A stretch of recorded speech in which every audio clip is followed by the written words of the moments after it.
Alors, ça va. Je rappelle que vous êtes monsieur Sébastien. Oui, monsieur Sébastien. D'accord. Moi, je suis Roland Sombo, présentateur de l'émission Point d'accord. Vous avez le pasteur Jean-Yves Tumou qui est là. Et vous avez été sollicité sur le plateau par cette dame juste en face de moi. Comme je demande à tous ceux qui viennent sur le plateau, est-ce que vous la reconnaissez?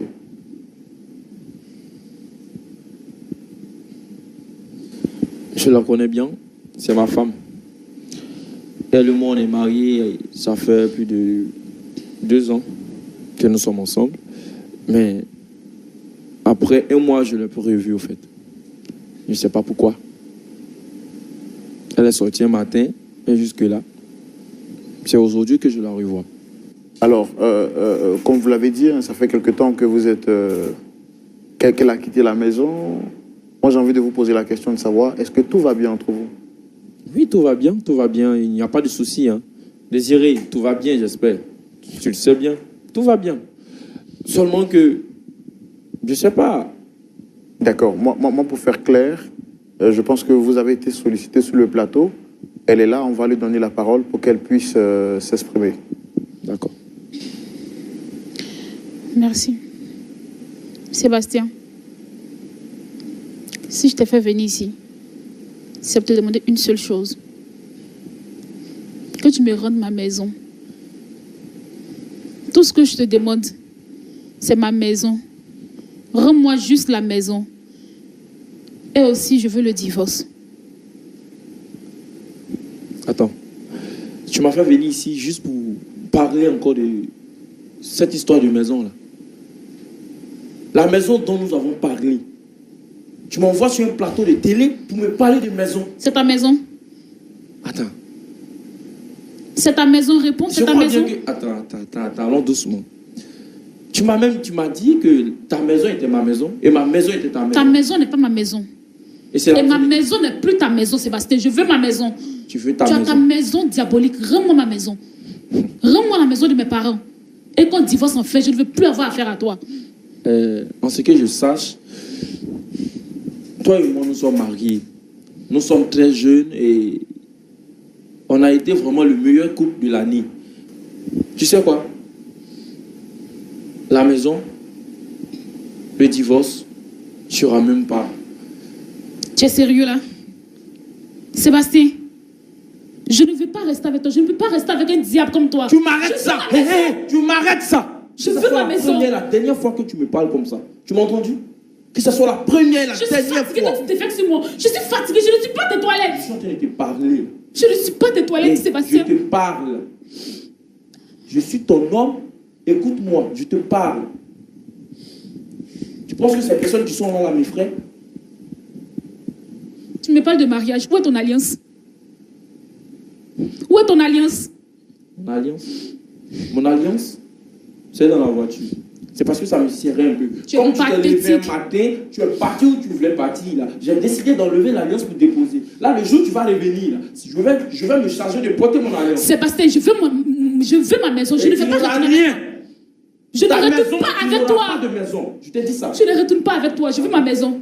D'accord. Mon statut d'enfant de Dieu ne me permet pas de vivre avec un diable comme toi. Je t'ai parlé. J'essaie de te raisonner. Regarde-toi. Tu es en train de perdre ton âme. Regarde la vie dans laquelle tu es. Regarde ce que tu as choisi. Regarde le chemin que tu as choisi. Regarde-toi. Mais le chemin, il est bien. J'ai choisi un chemin qui m'arrange. Et c'est ce que je voulais depuis longtemps. C'est ce que je voulais. Mais attends, tu divagues là. Donc toi, tu voulais que moi je reste dans la pauvreté? Tout ce temps passé, on souffrait. Je disais, toujours je le disais, cette maison, je ne vais pas rester dans cette maison. Parce que toi, un jour, tu vas te lever, venir me dire, ouais, c'est ma maison, je suis la femme, c'est moi qui contrôle, c'est moi qui gère, c'est moi qui décide. Et voilà, tu m'envoies sur un plateau de télé, tu n'as pas honte. Sébastien. Mais oui, tu m'envoies sur un plateau de télé pour venir me parler de maison. C'est pourquoi? Sébastien. C'est pourquoi? Toi-même, il faut voir la maison. Une petite maison. On vivait dans une petite maison. On était heureux dedans. Heureux quoi? Moi, c'est toi qui étais heureuse. Moi, je n'étais pas heureux. Hein. Toujours, je te rappelais cela. Moi, je n'étais pas heureux. Je n'étais pas heureux de vivre dans cette maison-là. Je voulais que toi et moi, on quitte dans cette maison. Et j'ai fait tout mon possible pour avoir de l'argent. Pourquoi on quitte dans cette maison? Ah bon? Et toi, tu vas venir me parler. Ah bon? Tu me parles de quoi là? Tu parles de bonheur là? Devenir ta toilette, c'est un bonheur? Devenir ta toilette, c'est un bonheur? Toujours rester là, à déféquer sur moi, à uriner sur moi. C'est ça le bonheur, ça? C'est ça que t'appelles le bonheur? C'est ça me rend heureuse? Va au diable ta richesse. Tu sais quoi?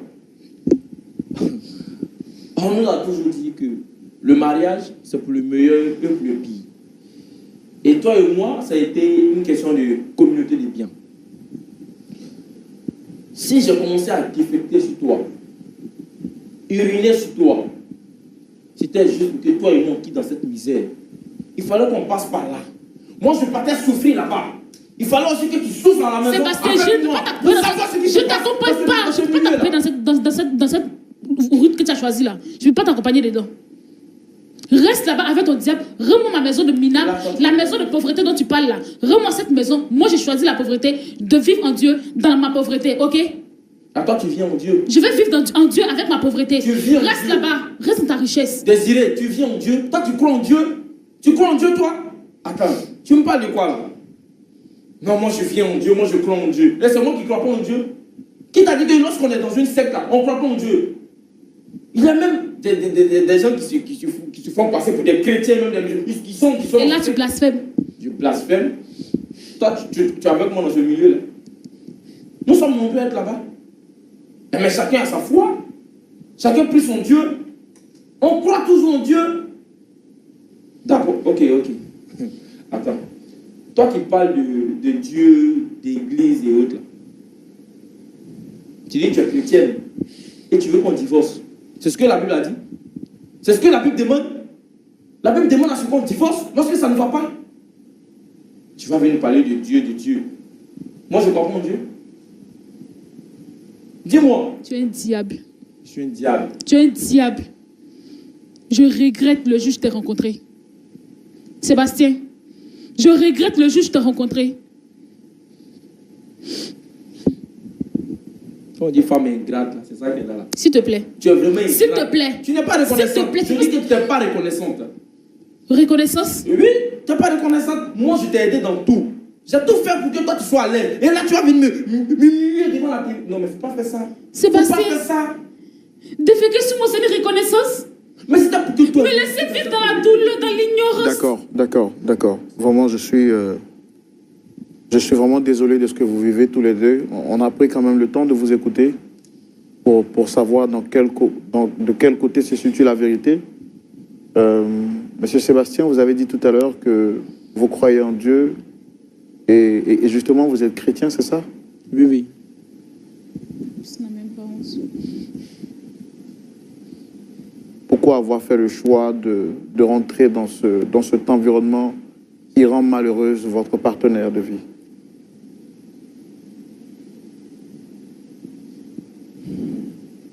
Au fait,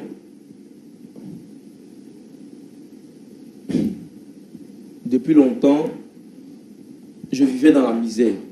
Réellement, c'était difficile d'avoir. C'était très dur de vivre, au fait. On n'arrivait pas à joindre les deux bouts. Mon boulot ne me permettait pas de pouvoir gérer. À peine on mangeait. Comment faire pour trouver de l'argent, pour pouvoir même acheter des vêtements pour elle? J'arrivais pas. J'avais pas les moyens. Mais c'est elle qui organisait les sorties, on fait ceci, cela. En tant qu'un homme, j'ai ma dignité. J'ai ma dignité. Donc moi, j'ai décidé comme ça d'appartenir à ce mouvement pour qu'elle et moi, on puisse vraiment vivre à l'aise. Vous voyez? Les gens ont tendance à dire que lorsqu'on va dans ce genre de milieu, on n'arrive pas à être à l'aise, mais c'est faux. On vit la vie. On vit la vie. Sur cette terre-là, il faut vivre. Et moi, je pense que ce choix que moi j'ai fait, vraiment, je ne regrette rien. Parce que c'est ce que je cherchais depuis longtemps. L'argent, je voulais l'argent. Est-ce que le salut de votre âme vous préoccupe? Effectivement, je prie Dieu. Et je sais, et même dans ce secte, on est appelé aussi à aller au paradis, là. Donc, je dirais que oui. D'accord, j'ai pris le temps de vous écouter. Je ne suis pas la personne la mieux indiquée pour nous départager à la lumière de la parole de Dieu, vu que vous estimez que pour vous, c'est justement justifié de rester dans cette position, votre épouse demande le divorce, veut avoir la récupération de la maison qui est son dû. Ben, justement, le pasteur Jean-Yves Tchoumou est la personne la mieux placée pour nous trancher à la lumière de la parole. Et ça sera tout de suite dans la rubrique à la loupe de la parole. Pasteur Tchoumou. Oui, mon frère Roland. Voici la situation face à laquelle nous sommes. Je pense que vous l'avez suivi de bout en bout avec moi. Qu'est-ce que vous avez à dire? Merci beaucoup. En tout cas, c'est une histoire qui glace. Nous avons tous froid ici en écoutant ce qui se passe sur le plateau. Merci de me donner la parole. Ma fille, je ne vais pas te demander si ça va, parce que je vois ta détresse. Tu as dit que tu es orpheline. Donc, tu étais déjà en conflit avec tes parents par rapport à la maison. Donc, actuellement, il n'y a pas quelqu'un qui puisse te défendre pour récupérer ta maison. Ce que tu veux, avec tout ce que tu subis à la maison, c'est que tu veux le divorce et tu veux récupérer ta maison.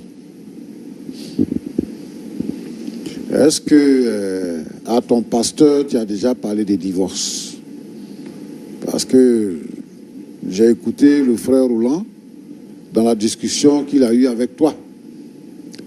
Mais est-ce que quand tu as demandé l'intervention du pasteur, tu lui as également signifié que tu voulais deux choses, récupérer ta maison et divorcer? Est-ce que tu as déjà suggéré ça à ton pasteur? J'ai dit au pasteur que je voulais récupérer ma maison. Mais par rapport au divorce, je n'ai pas pu lui parler de ça. D'accord. Est-ce que c'est ça que tu veux vraiment? Monsieur, pasteur, c'est mieux d'être sans mari que de vivre avec un diable. Je préfère rester célibataire que d'épouser un démon. Mon mari n'est plus le même. Il n'est plus le mari que j'ai épousé. Là, il n'est plus lui. C'est tout un démon qui est assis là. Pasteur, voulez-vous que je reste avec un homme qui défecte sur moi, qui me prend pour ses toilettes? Un homme qui n'adore pas Dieu, mais plutôt qui préfère adorer le démon? Non. D'accord, j'ai compris. Sébastien. Oui, pasteur. Je vous ai vu vraiment discuter. Hein? Vous avez discuté véritablement. La fille là. Et tu n'as pas nié. Tu n'as pas nié. Ce qu'elle te reproche, tu n'as pas nié. C'est vrai que tu défectes sur elle? Est-ce que c'est vrai? Oui, au fait, je le faisais. Peut-être juste pour qu'on sorte de cette misère. Voilà. C'était pas pour lui faire du mal. C'était pour qu'elle et moi, vraiment, on soit vraiment à l'aise demain. Et c'est ce que j'ai fait. Je ne pouvais pas tout lui expliquer, au fait. Parce que si je venais... Bon, maintenant, qui t'a dit que quand on sert le diable, on va au paradis aussi? Qui t'a dit ça?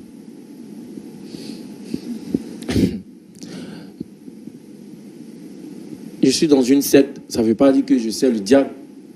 Une secte, est-ce que c'est forcément le diable qu'on sert là-bas? Qui on sert là-bas? Qui on sert là-bas? On sert quelqu'un, mais ce n'est pas le diable, au fait. Oui, moi je veux savoir c'est qui on sert là-bas. Parce que moi je n'ai pas encore vu dans la Bible un verset biblique qui dit que il faut déféquer sur sa femme, il faut déféquer sur le lit. Bon, je n'ai pas encore vu ça dans la Bible. Hein. Donc moi je veux savoir de qui tu obtiens ça, qui tu sers là-bas et quel est le chemin que tu as emprunté.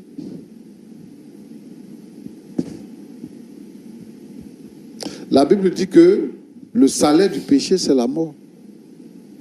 Tout ce qui n'est pas l'effet d'une conviction est un péché.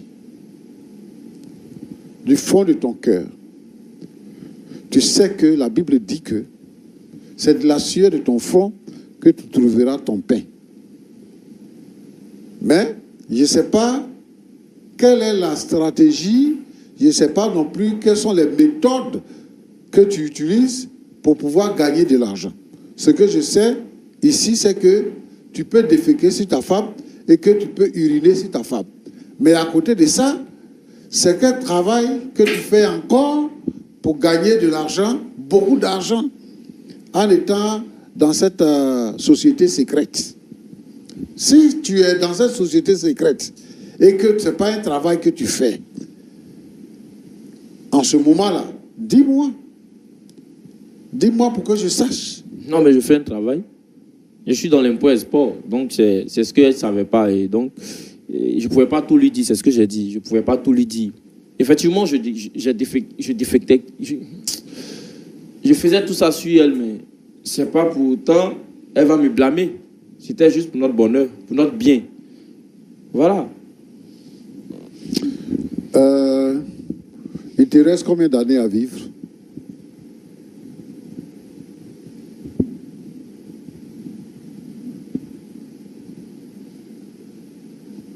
Tu sais ça au moins, non? Il te reste combien d'années à vivre? Ça vaut la peine de répondre à cette question. Oui, c'est pour notre...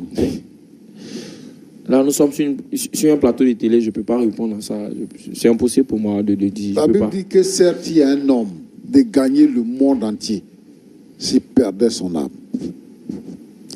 Si toi, tu peux avoir l'argent maintenant, avoir une vie de rêve, c'est toi qui vis ta vie, c'est toi qui la connais. Avoir de l'argent, vivre une vie de rêve et que tu perds ton âme. Ici, bas là, si on a trop vécu, c'est 90 ans. Pour nous ici en Afrique. Si on a trop vécu, c'est 90 ans. Sinon, on meurt avant ça. Et quand tu meurs, c'est pour l'éternité. Et si tu meurs, que tu n'as pas le Seigneur Jésus-Christ dans ta vie, tu vas en enfer pour l'éternité. La Bible parle de ça comme le lieu où il y a les grincements de dents, où il y a les douleurs. Et toujours. Pour l'éternité. Mais, si tu acceptes le Seigneur Jésus, que tu marches avec le Seigneur, la Bible dit que tu as la vie éternelle. Tu vas vivre dans la félicité. Même si tu n'as pas une vie de rêve sur la terre, tu seras toujours avec le Seigneur. Moi, je veux te décourager. Actuellement, il y a deux choses qu'on peut faire ici sur le plateau. Quand ta femme quitte la maison, lorsqu'elle ne peut plus supporter et qu'elle peut s'asseoir sur un plateau de télévision pour dévoiler un secret, ça veut dire qu'elle est désespérée, elle est abattue et elle n'a plus sa raison de vivre. Et tu peux comprendre aussi que c'est une femme qui t'a aimé. Elle t'a donné ce qu'elle avait de plus cher. Elle a accepté de t'épouser. Et deuxièmement, tout le bien que ses parents lui ont légué, elle a accepté de te donner ça. Le plus important, c'est d'être dans une maison. Vous êtes dans une maison. Moi, je ne connais pas ton niveau à l'école. Je ne sais pas quel travail que tu fais. Mais il faut apprendre à se contenter de ce qu'on a. On peut être pauvre aujourd'hui, à force de travail, on peut devenir quelqu'un demain. Mais on ne brûle pas les étapes. On ne va pas se donner à la sorcellerie parce qu'on veut des biens. Roland, Pasteur, aujourd'hui notre société est détruite.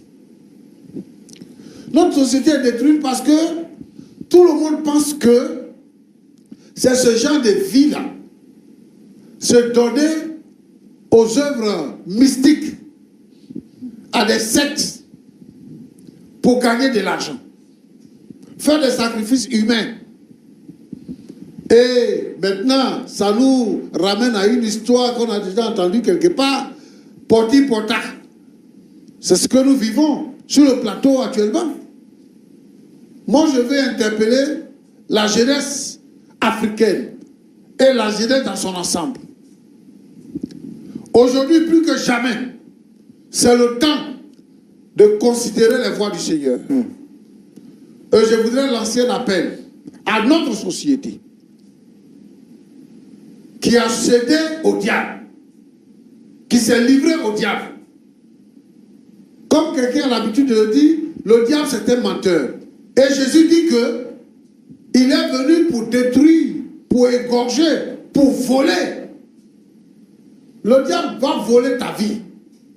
Le diable va te détruire et il va te tuer. Aujourd'hui là, on voit des jeunes gens qui montent en puissance, dans la gloire. Et ils ne dépassent même pas 33 ans. Ils meurent. Quand tu gagnes tous ces biens là, c'est pourquoi? C'est pourquoi tu gagnes tous ces biens. C'est mieux de vivre heureux avec ton épouse. Mon fils, je t'interpelle maintenant. Aujourd'hui là, peut-être que tu es content de ce que tu fais. Je ne sais pas à quel niveau et à quel degré que tu es dans l'assiette là-bas. Mais écoute le cri de cœur de ta femme. Si vraiment tu veux emprunter un autre chemin, il faut la libérer. C'est parce que vous êtes chrétien que vous êtes marié.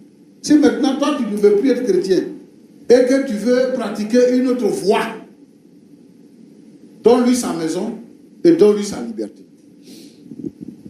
Mais tu peux te repentir, changer de vie, revenir avec ta femme, revenir dans votre maison.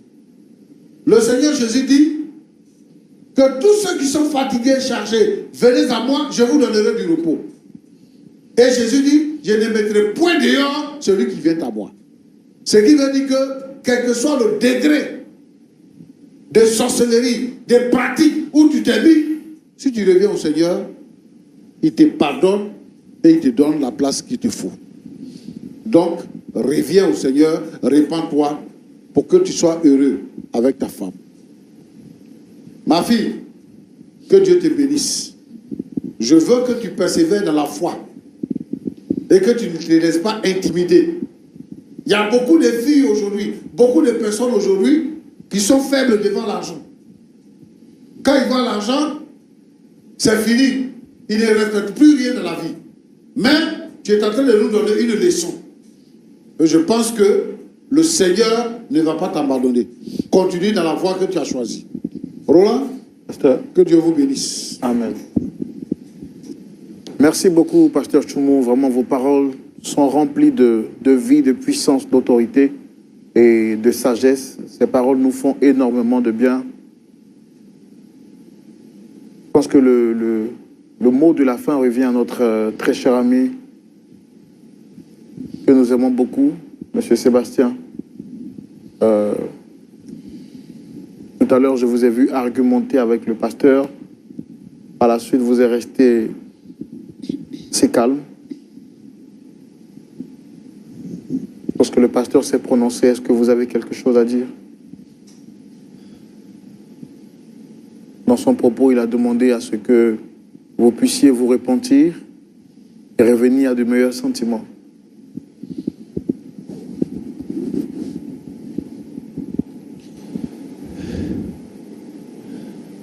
C'est impossible. Je ne peux pas revenir.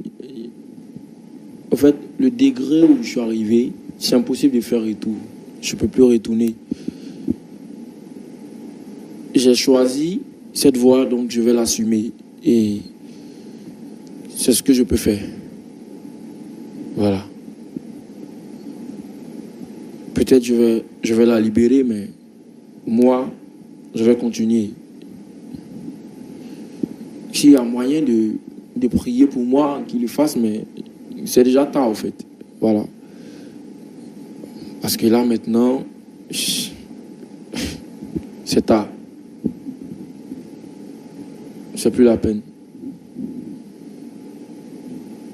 Vous dites que pour vous, vous croyez qu'il est tard, mais Le pasteur l'a dit que à Dieu tout est possible. Je dis le niveau est c'est trop élevé même. Là où je suis arrivé, c'est pas possible. Je crois pas. Je suis pas sûr même que je...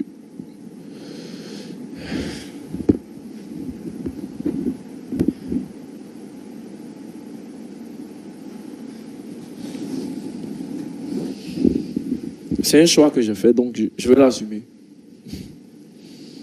C'est tout. C'est tout ce que j'ai à dire.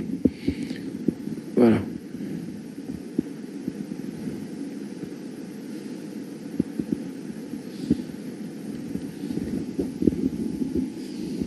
C'est votre dernier mot, vous n'avez plus rien à rajouter?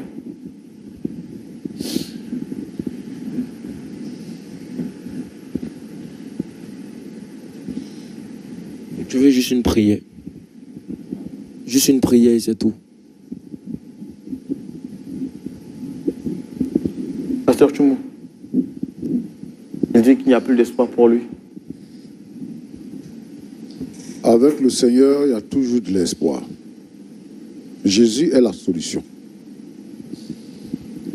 Aucune puissance, aucune autorité, aucune force n'est au-dessus de la puissance de Jésus. C'est vrai, le diable est puissant, mais Jésus est tout puissant. Et donc, tant qu'on est vivant, on respire encore, il n'est pas tard. Quel que soit le niveau, quel que soit le degré, même s'il est le fils adoptif du diable, il peut changer. C'est un problème de choix. Si aujourd'hui il décide dans son cœur de quitter le camp du diable, il quitte le camp du diable. Et le diable ne pourra rien lui faire parce que le Seigneur Jésus-Christ va le délivrer. Moi, je comprends qu'il vit une misère et que où il est terrifié. Il a peur de mourir maintenant. Mais Jésus donne la vie. Il dit qu'il donne la vie en abondance. Non seulement tu as la vie, mais la vie déborde en toi, comme une source d'eau qui déborde. Moi, je demande à Sébastien, c'est inutile de dire juste une prière. Ce n'est pas juste une prière. La puissance de la prière déplace les montagnes, brise les rochers et ouvre la porte du ciel. Il a aujourd'hui l'occasion d'accepter le Seigneur et de se repentir. Et tous ceux qui m'écoutent, qui sont entrés dans des sectes et maintenant qui pensent que c'est trop tard pour eux, il n'est pas trop tard tant que tu es vivant. Et je veux maintenant que vous puissiez accepter le Seigneur Jésus-Christ. Nous allons prier pour que la situation change.